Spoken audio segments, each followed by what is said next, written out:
Cobra Kai Season 4 released December 31st exclusively on Netflix. I love the fact that we started 2021 with Cobra Kai and we got to end 2021 the same way we started, with a new season of Cobra Kai. And I can't get enough of this show. I've been a fan of it since about 5 minutes into me watching episode 1 of season 1 for the first time. I will admit I didn't have very high expectations for this show when I first read about it. And I think it was just like a short article I read, maybe on the Hollywood Reporter, or it was some other news website. They said, oh, they're going to continue the Karate Kid franchise with the Cobra Kai series. It's going to premiere exclusively on YouTube Red, which I had no idea what that was at the time. So got a free trial of it, and I said, you know what? I like the Karate Kid movies. They were some of my favorites growing up, so why not give it a shot? I thought it was going to be terrible because I really didn't think it was necessary for them to go back and revisit that universe and that story. But 5 minutes in, when you see Johnny Lawrence driving down the road, drinking alcohol and listening to Head Games by Foreigner, I said, you know what? This show has got something. And it hooked me. And it's had its hooks in me ever since. And it's become my favorite show that's currently on television right now. It's the show that, as soon as I'm done with the season, I'm ready to start another one. I'm ready for the next one to come out. And season 4 was no exception. And I've watched it, I think 3, maybe 4 times at this point. My fiance and I, we were in Orlando a couple of weeks ago, but we still found time to watch the entire series. And we watched it when we got back home 2 other times. So I believe I've watched it 3 times, if I'm remembering correctly. But that just shows you how good this show is and how the replayability that it has is just amazing. Spoiler warning, if you have not watched season 4, go watch it and then come back and listen to this recap. When season 3 ended, I think I was probably had the most anticipation for an upcoming season than any of the other previous ones, because they teased the arrival of one of my favorite characters in this entire Karate Kid universe, Terry Silver, played by Thomas Ian Griffith. Very, I won't say underrated, because I think with Cobra Kai, he's getting the credit that he deserves, but Karate Kid 3 is not a highly regarded movie. It's not a great movie at all, but the Terry Silver character is a highlight. Dare I say the highlight. And it's funny because I was reading an interview that Thomas Ian Griffith did with the Hollywood Reporter, and it turns out that this character was almost born out of necessity because Martin Kove wasn't available for the entire shoot. His schedule was very limited due to being on another project. So due to that, they had to find another villain. Thus, Terry Silver was born. And I just loved his wacky, almost cartoonish antics. And they explain that in the Cobra Kai series whenever Terry Silver does show up. And it's great because to transition from Karate Kid 3 into Cobra Kai, we start the first episode of the new season with this shot of a beautiful beach home. You hear this classic piano music, and we cut to inside, and we see this man in a red robe and long flowing gray hair, and we can tell fairly easily that it's Terry Silver. He picks up the phone because Kreese was calling him. We hear him say, "Hey, long time." And almost immediately he hangs up the phone, and I'm like, oh, that's interesting. Because I was curious as to how they were going to bring him in, and how is he going to be different? What has Terry Silver been doing for the last 30 plus years? And we see that he's built a nice life for himself. He tells Kreese that he's been in therapy. He's got a new lady friend. He's successful. He's moved on from Cobra Kai. He's moved on from his time in Vietnam. But Kreese just keeps poking the snake, if you will, until Terry decides to come back. And that leads into one of three things that I like the most about this specific season and why I think it's the best one that they've done yet. The dynamic between John Kreese and Terry Silver was awesome. I loved the transition of the Terry Silver character. You know, we see him standing in the bathroom looking at himself in the mirror, and he looks at his side to see that the Cobra tattoo that he had gotten had been removed. And we flash back to he and Kreese in their younger days after they get back from Vietnam about the founding of Cobra Kai, and he says, I can't be a part of it because my dad wants me to take over his company. I can be there for you financially, but I just can't physically be there. And then it's almost like this light bulb goes off in his head, and he reaches into a cabinet and pulls out the ponytail holder, and he puts his hair up in a ponytail, and we see that shot of the camera panning, and he just kind of has this little evil grin, or evil smirk, I should say, on his face. And I get chills thinking about it, because I'm like, okay, Terrence, as he was calling himself, is dead, and now Terry is back. And we see him start to maneuver his way into Cobra Kai. He's brought back as the co-sensei to John Kreese. We see his relationship with Robbie Keane start to build. He starts influencing all the other students. And we think, okay, well, where is this going? And we see the tease of the fallout between Silver and Kreese, because Kreese can't help but bring up, you owe me your life because I saved you in Vietnam. To the point where we see Terry Silver, who is a little under the influence, just beat and batter a returning Stingray. And that comes into play a little bit later on. After the All Valley tournament, which Cobra Kai wins, we see Kreese and Terry having a champagne toast, and all of a sudden the cops show up. And they arrest Kreese for attempted murder. And we see in a flashback that Terry said that he would let Stingray back into Cobra Kai if he does something for him. Well, he blames Kreese for the assault, when it was actually Terry Silver, but we see that Stingray is just so desperate to be a part of Cobra Kai that he will literally do anything to be a part of it. Now, to backtrack a little bit before that, before Kreese is arrested, Terry had alluded to Kreese having a weakness, and he said that weakness is Johnny Lawrence. Terry's weakness is Kreese, so he is shedding himself of that weakness. Kreese is taken off to jail. Terry Silver says, I'm sure I can find a friend or two to, run Cobra Kai while you worry about your legal troubles. And I'm assuming that that's going to be Mike Barnes from Karate Kid 3. And I watched Karate Kid 3 again the other day, and I'm thinking he might even bring back those two goons.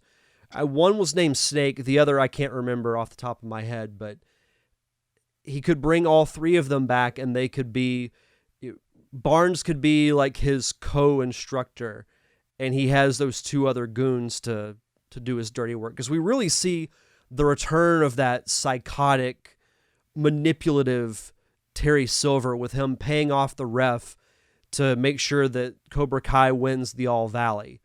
We see that when he lures Johnny Lawrence to the old Cobra Kai dojo and just beats him to a pulp. And I was really impressed at how good he looked and how good of shape he looked for, being an older guy. And in doing more research, found out he's not even in his 60s, which is really surprising to me. But he by far was the highlight of this whole season. Yeah, I love the Terry Silver character. He's probably top 3 in my favorite characters. But the top character discussion, that's a discussion for another time. The other aspect was the will they, won't they relationship of Johnny Lawrence and Daniel LaRusso. That's been the thing we've seen since the first episode. They're old high school rivals. They show signs of teaming up, and they show a few more signs of teaming up, and they're like, well, maybe they will get along. We see the dinner in a previous season with Johnny and Carmen and Daniel and Amanda. We see really develop even more in this season when they're forced to team up, and they learn each other's styles, and the training montages were just hilarious, with Johnny doing the wax on, wax off, and painting the side of the building, helping repair the fence, balancing on the piece of board that's in the lake, not the lake, the pond.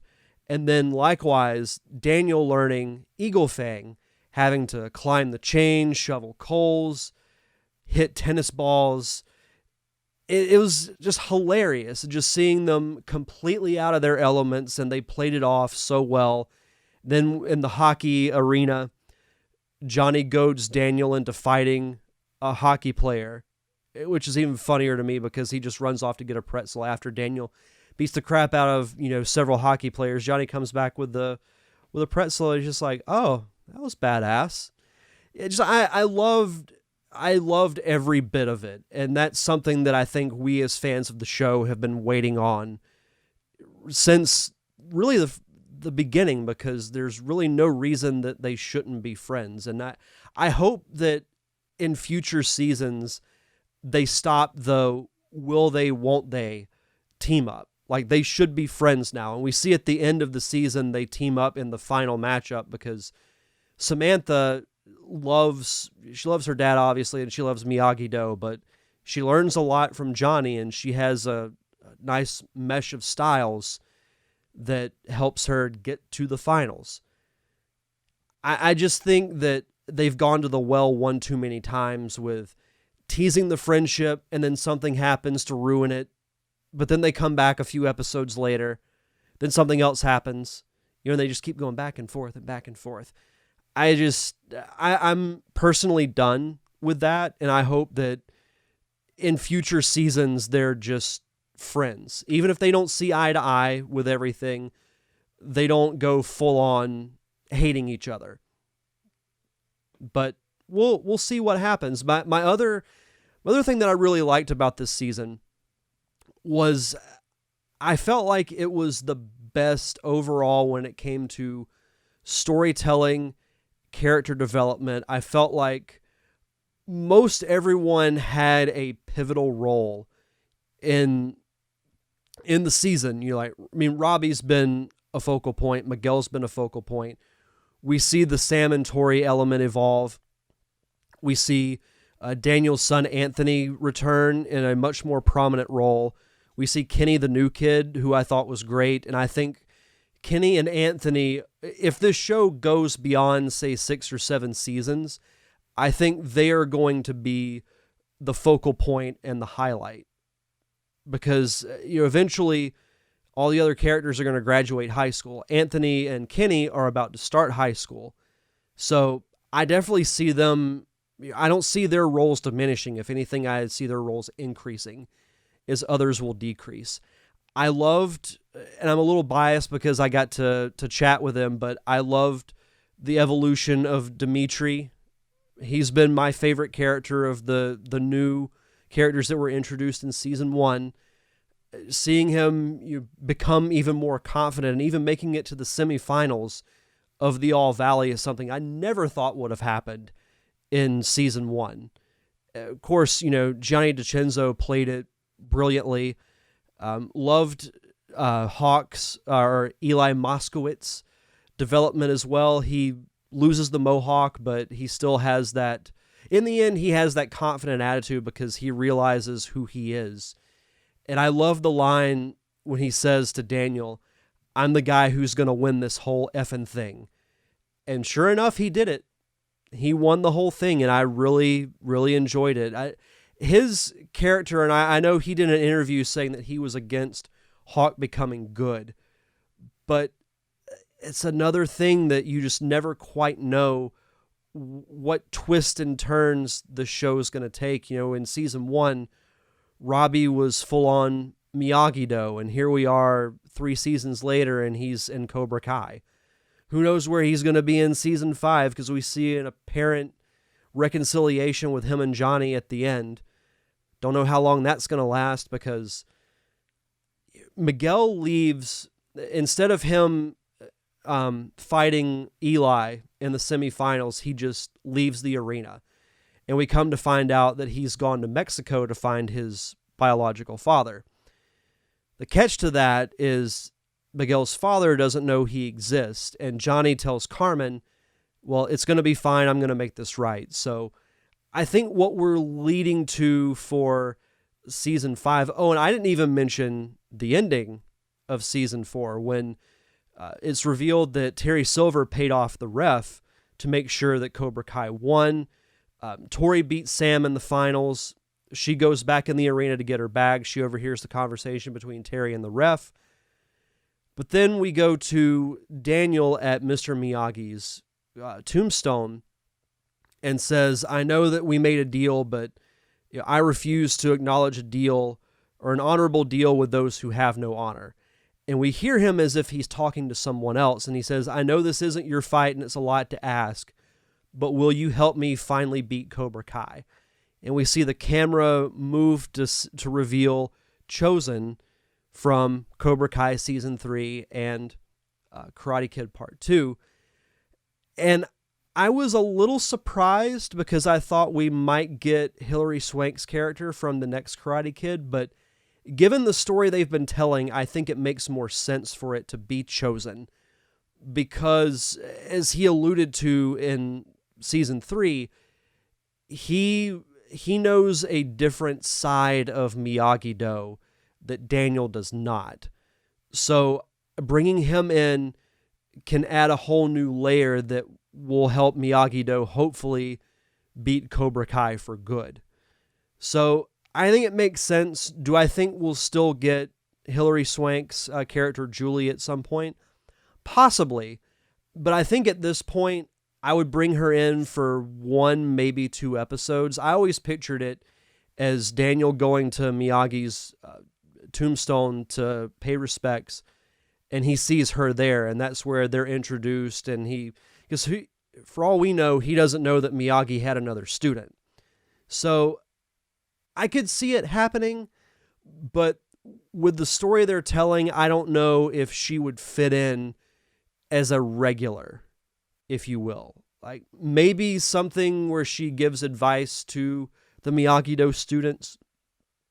Do, a small 1 to 2 episode arc with her. And I think that would be good. But what I think we're getting to with season 5 is, I think Terry Silver has mentioned he's going to be opening multiple Cobra Kai branches around the valley. It's basically what would happen had Cobra Kai won in Karate Kid 3. I think we're going to get the return of Mike Barnes, and it's going to be Terry and Mike Barnes against Chosen and Daniel. Then we'll get Johnny going to Mexico. I don't think he'll be there the entire season, but maybe the first 2 to 3 episodes. And if Kreese gets out of jail, maybe we see the two of them finally reconcile, and we have Chosen and Daniel with Miyagi-Do. We have Kreese and Johnny with Eagle Fang, and Terry and Mike Barnes with Cobra Kai. I think that would be a pretty awesome dynamic. And I know they made the rule that, if Cobra Kai won, that Daniel and Johnny were done teaching. But the technicality they could get away with is that they didn't make that deal with Terry. They made it with Kreese. And now, obviously, if Kreese switches allegiances, then who knows? And I think we'll see other students jump ship as well. Like, if that happens, I could totally see Tori going over to Eagle Fang. And then maybe another female character, comes up from out of nowhere and joins Cobra Kai. So I loved season 4 of this show. I think the show has really set the standard for modern day storytelling. I think the writing has been absolute genius. it's taken the characters in directions that I didn't expect, but I don't have too many issues with the show at all. Yeah, is it cheesy? Does it embrace that 80ness factor of it a little too much? Possibly. But either way, it's truly a highlight for me that I look forward to every year. I'm very curious as to when season 5 is going to come out because it's already been filmed. I'm thinking maybe end of the summer, so we might get a September or an October drop on Netflix. Would I love for it to be sooner? Sure, but I think it might be a little wishful thinking if we're going to get it in like March or April. But it'll make the anticipation for it all that much better. So overall, I give it, a solid 9 out of 10. Absolutely go watch it. Even if you've watched it, I'd go back and watch it again because there are little things that, you miss the first time that you'll go back and you'll be like, oh, how did I miss that? Like little nuances of seeing that Terry Silver had paid off the ref that I didn't get the first time. But in going back and watching it multiple times, I'm like, okay, I see that. I see that now. Oh, and I see that too. So awesome job. Another fantastic job by the cast and crew of this show. I can't praise it enough. Definitely go watch it.